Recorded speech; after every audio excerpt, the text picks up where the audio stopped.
dando como siempre en primer lugar las gracias a Dios por permitirnos estar aquí con ustedes y a ustedes por concedernos el siempre grato e importante honor de escucharnos por esta Sol 106.5 FM, la emisora más importante del país, de vernos en YouTube, en nuestro canal Paneo Semanal y de seguir nuestras redes sociales Paneo Semanal, saludando como cada sábado a mi hermano y compañero Luis José Polanco. Muy buenos días, Eliseo, y muy buenos días a todos nuestros queridos y amables teleoyentes que nos dispensan el favor de su audiencia como cada sábado de 10 a 12 meridiano en este su programa Paneo Semanal. Bueno, Eliseo, este fin de semana... Que por poco llegamos tarde aquí, los tapones por el Día del Padre. Sí, las tiendas abarrotadas. Altercado, la gente matándose, comprando regalos. Sí, bueno, yo pensaba que eso... Pero ahí me despertaron. No. Sí. Yo pensaba que lo habían quitado ya eso. Sí. El Día de los Padres. O sea, sin pena ni gloria. Pero nosotros, como programa que está siempre parece consciente, que las madres se hacen solas, sin padre, sí, ¿no? Sí, se autofecundan. Sí. O las plantas, ¿cuáles son las plantas? Las fanerógamas o las cristógamas. Sí, fanerógamas y cristógamas. Wow. Así mismo es. Pero nosotros como programa serio y comprometido con todos los géneros, le hacemos una formal y cordial felicitaciones a los padres. Pero hay que hacer una puntualización. Porque no es a todos los padres, porque hay padres... Aquí padres irresponsables. Irresponsables y ausentes. O sea, a los que ejercen la función de paternidad. Claro. A esos, el día de mañana es celebrar eso. Es la paternidad, no el padre. ¿No? Sí. Es la paternidad. No es el título. Exacto, es la paternidad, el ejercicio de la paternidad. Eso es lo que hay que celebrar. Sí. Y a esos, felicidades a todos. Que en definitiva hay muchos que son claro, muy la mayoría somos padres responsables. Así que felicidades, sabes que eso es una profesión que no es la que uno no termina nunca. Uno termina de graduarse de padre. Todos los días es un aprendizaje. Para que se prueba y error. Y déjame decirte, la importancia de la figura paterna en una familia, en un núcleo familiar, que muchas veces se ha querido minimizar, pero estudios de todos los tipos que se han hecho le dan una preponderancia vital a la figura paterna en los hogares para que ese hogar produzca descendientes responsables y disciplinados y exitosos. La figura paterna es muy importante. Es así, a medida que uno va envejeciendo, replica mucho de quienes ejercen la figura paterna, ¿no? Claro. Que son los que influyen. Y comenzamos con la edad a revalorar las figuras que tuvimos cuando jóvenes, cuando niños, y a entender muchas de las cosas que nuestros padres hacían. Así es, y a darse cuenta también que los hijos imitan mucho a uno. Sí, somos el ejemplo. Que uno ve. Son patrones que se replican. Sobre todo los que tenemos hijos adultos, que lo vemos haciendo cosas, eso es lo mismo que yo hacía. O sea, porque ya uno se va como reflejando, ¿no? Sí. Pero es así, pero felicidades a todos los padres de la República Dominicana. Bueno, Eliseo, el sábado pasado no hablamos mucho de Rusia y Ucrania. Y por eso queremos comenzar. Hay más países en el mundo. Sí, hay más países. Y de todas maneras, la situación no ha cambiado mucho. Pero queremos iniciar con Rusia y Ucrania porque Donald Trump le dio un ultimátum de 50 días que vencen a mediados de agosto para que ese conflicto se resuelva. Claro. Estilo Donald Trump. Entiende que lo que él dice es lo que se va a hacer. Sí. Lo que pasa es que a Donald Trump Putin le ha salido más duro de la cuenta. Bueno, la situación era mucho más compleja de la que él podía manejar en ese momento. Putin es una persona con una estructura mental difícil es difícil que Trump la rompa, igual que la de Netanyahu, igual que la de Xi Jinping. O sea, sí, porque son personalidades complejas. Claro, todo esto choca, toda esa locomotora, ese embate choca con esos muros. Con esos muros que tienen unos niveles de abstracción y conceptuales profundos. Exacto. Y Trump es una persona básica, llana. Es americano. Es el típico norteamericano que es muy llano, muy blanco-negro, muy sin mucha profundidad. Es exitoso, y quizás por eso es exitoso, porque es muy determinado. Pero tú sabes que eso yo creo que es un mecanismo de defensa del norteamericano. Sí. Porque el proceso de formación de los Estados Unidos es tan complejo, y fueron tantas las complejidades que ahí se discutieron, que yo creo que la respuesta del cerebro es funcionar en razonamiento simplificado. Como esto es tan complejo. Asumiendo que una estructura va a compensar toda la falta de profundidad. Exacto. La estructura del Estado y la estructura de las instituciones que se crearon en Estados Unidos asumen esa falta de profundidad del norteamericano común. Exacto, sí. Entonces, porque tú te imaginas que todo el mundo supiera ahí. No, un caos. Ingobernable. Hubiese sido un caos. Gobernable. Como está pasando, hay problemas internos en Estados Unidos y ya hablaremos sobre eso. Pero lo cierto es que Donald Trump dio un ultimátum y debe cumplirse en agosto para que el conflicto Ucrania-Rusia llegue a un alto al fuego, ¿verdad? Entonces, ¿por qué mencionamos esto? Porque apenas hace unos días se celebraron la tercera ronda de negociaciones en Estambul. Y ahí, pues, lo más que salió, no se avanzó, pero lo más que pudo sacarse de ahí fue un acuerdo de intercambio de prisioneros. 1.200 prisioneros de cada lado se van a intercambiar y se van a producir. Se mencionó mucho en ese acuerdo en Estambul. Y de cadáveres también. Y de cadáveres y de enfermos y de personas Pero mayores. Creo que los cadáveres no se pusieron de acuerdo. Ahí no me queda claro. Si Rusia ofreció devolver creo que 3.000 cadáveres. Sí, hay unas negociaciones en donde no se aceptan en ambos lados la cantidad de muertos que está bajo control o que cada bando dice tener.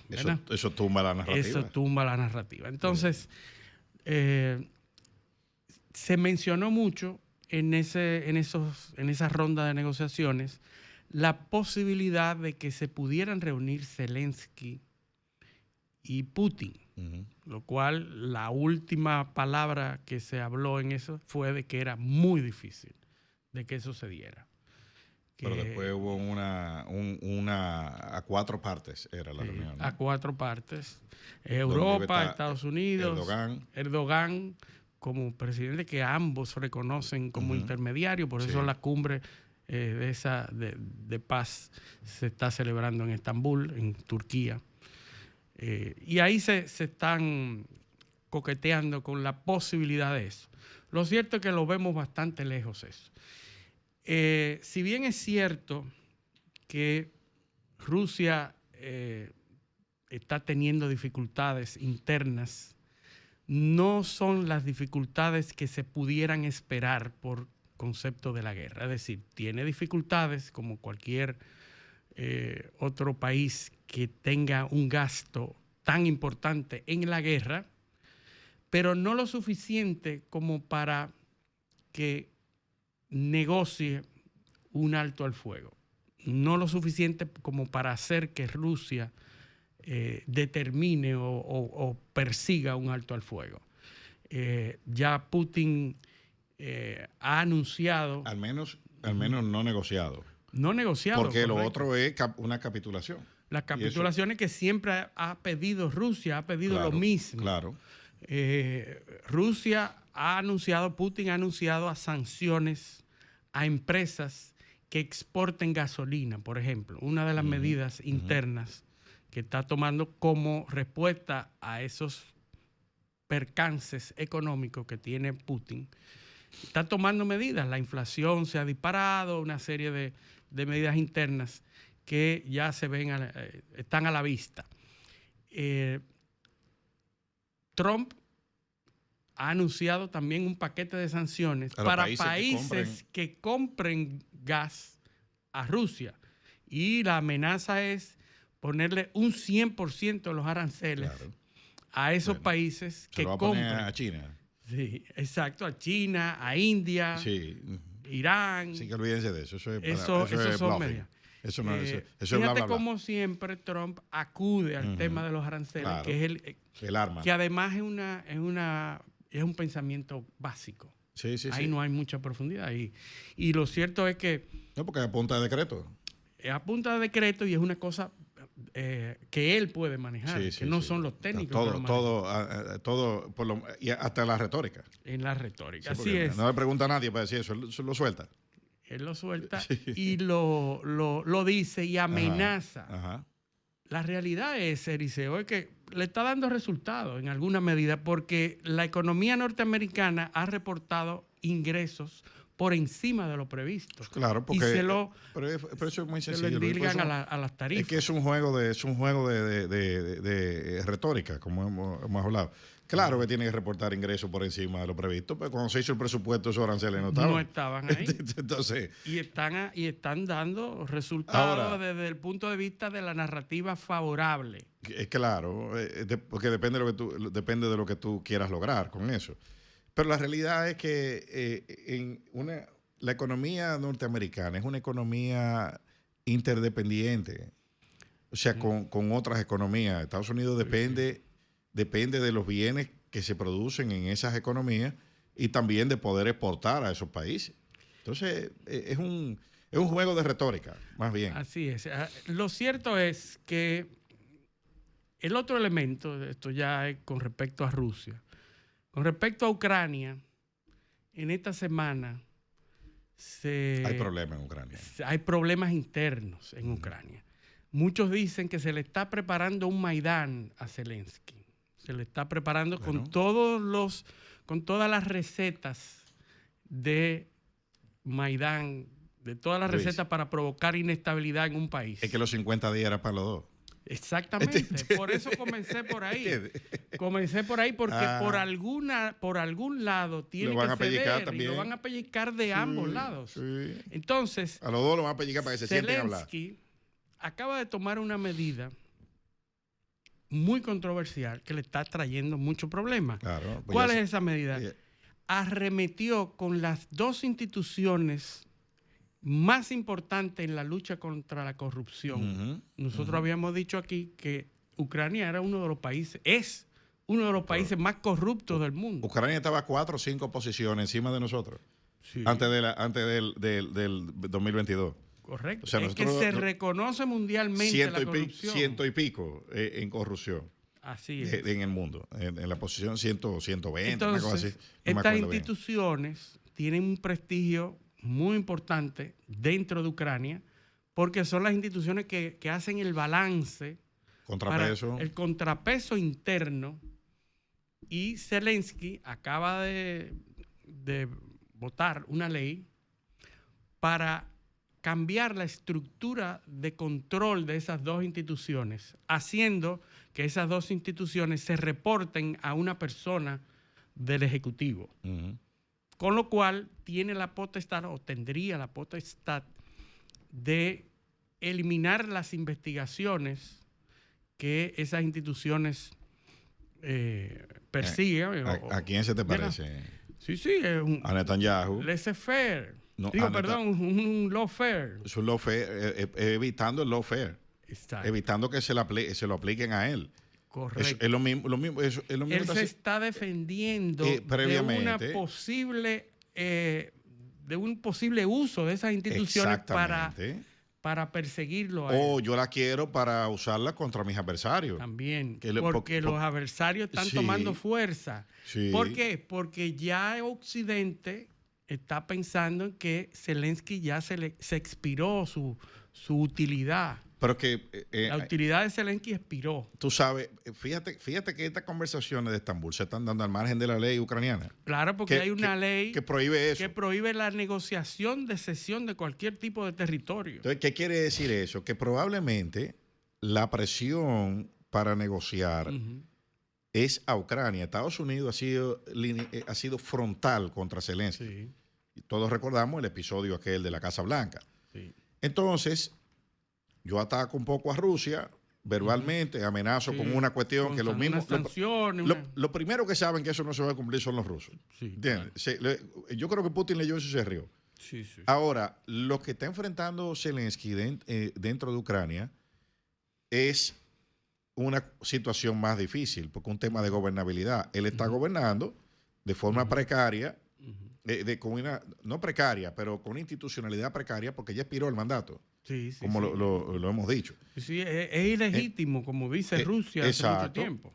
Entonces, ahora, y por eso te lo comparé con Netanyahu, que no es la misma situación, pero Netanyahu sí es un presidente legítimo, un gobernante legítimo, pero tiene problemas para construir consensos dentro de Israel. Entonces, fíjense que a quién le intenta volarle la cabeza a Netanyahu, a la fiscal general, que es independiente. Quiere llevársela. Y antes del tema del ataque del 7 de octubre, ¿a quién era que él quería llevarse? O a los jueces de la Suprema Corte de Justicia israelí. Quería dar un golpe de Estado judicial. Entonces, fíjate. Cuando los líderes se ven acorralados, claro, o ven claro, comienzan a jugar ese tipo de cartas. Entonces, ¿qué está haciendo Zelensky? Eso mismo. Bueno, déjame intentar apoderarme de los organismos con los que me pueden presionar para, o sea, yo no voy a negociar. Lo que él le está diciendo es, yo no voy a negociar si yo no tengo una puerta de salida. Correcto. ¿Entiendes? Sí, porque desde que él ve su salida, la está viendo apresado, condenado y señalado como corrupto. Por supuesto, preso.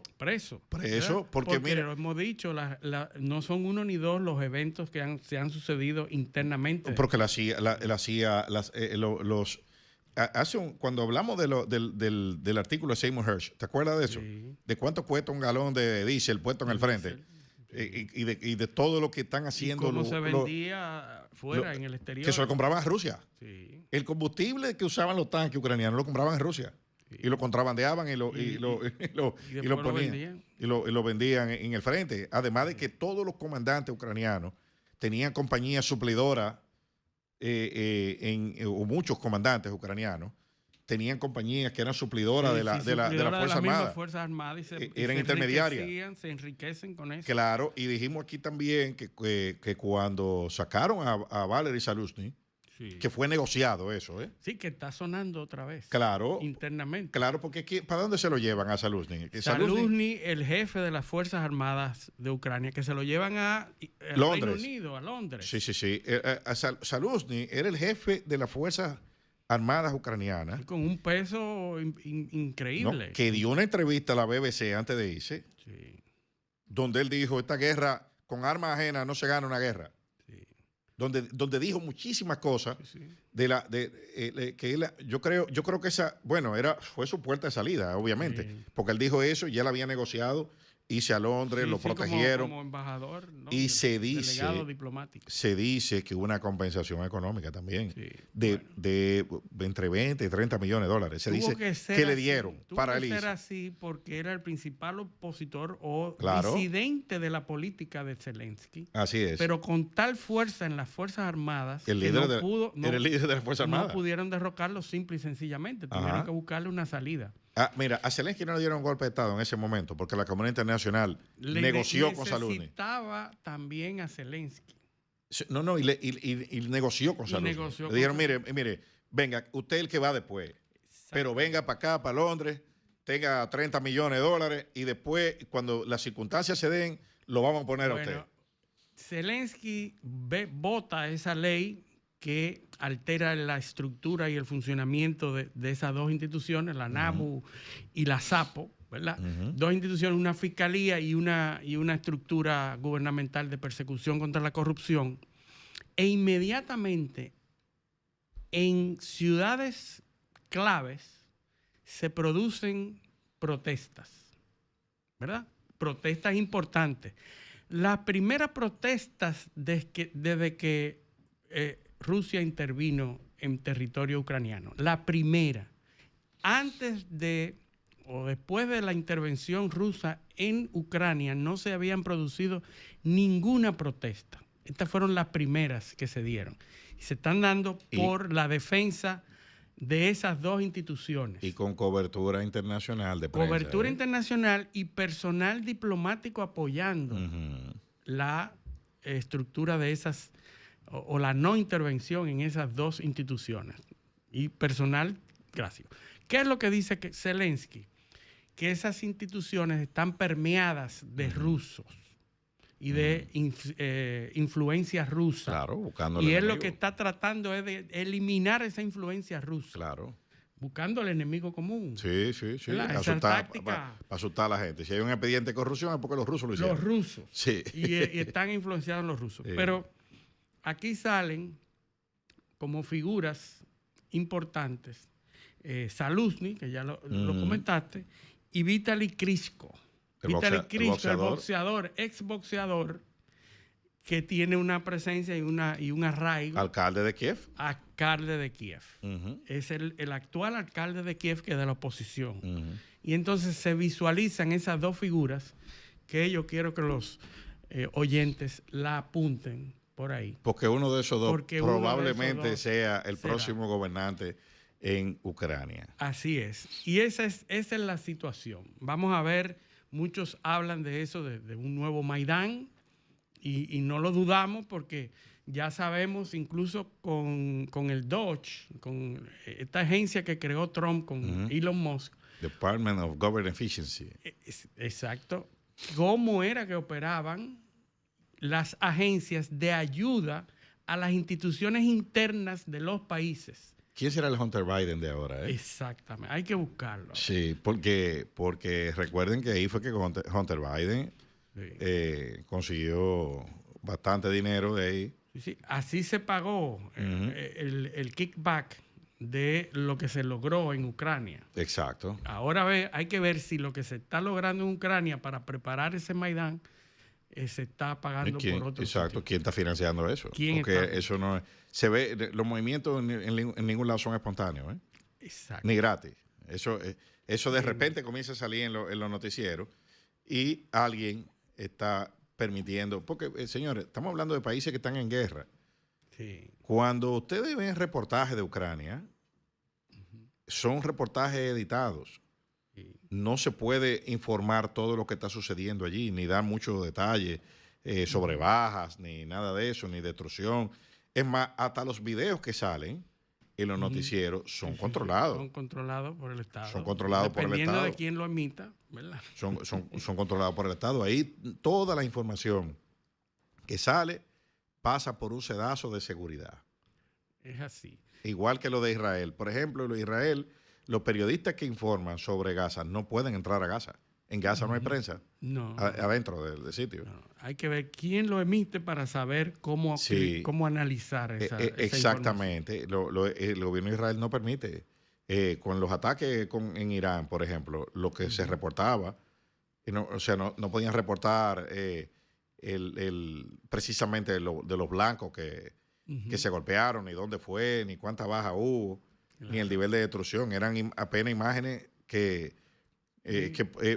apoyo, pero sin mucho detalle. Así es. Eso es estratégico. Es lo que tú dices, lo primero que se pierde en la guerra es la verdad. Sí, eso era Churchill que lo decía, que la primera víctima en la guerra es la verdad. Entonces, la guerra se gana con narrativa. Completamente. Y más en estos días, en la actualidad. De la masificación. La masificación de los medios de comunicación, las redes, amplían las narrativas y se utilizan por cada bando para cambiar la percepción. En la Segunda Guerra Mundial los alemanes usaban el cine y los americanos también. Una de las empresas más grandes de la Segunda Guerra Mundial era el cine. Los soldados iban delante peleando y detrás los camarógrafos. Exacto. ¿Y por qué, filmando? ¿Y por qué se perdió Vietnam? Sí. Vietnam se perdió porque salió la noticia afuera. Claro, no había control de lo que salía. En un momento se perdió el control porque había. Exacto, al principio había control, pero en un momento se perdió el control, comenzaron a salir imágenes que no convenían a la narrativa y el resto... los Pentagon Papers. Exactamente, y después esa imágenes la apoyaron con documentos y ahí se fue, por ahí María se fue. A pique. Así es, se fue todo a pique. Pero bueno, vámonos a la primera pausa. Esto es Paneo Semanal, no le cambien.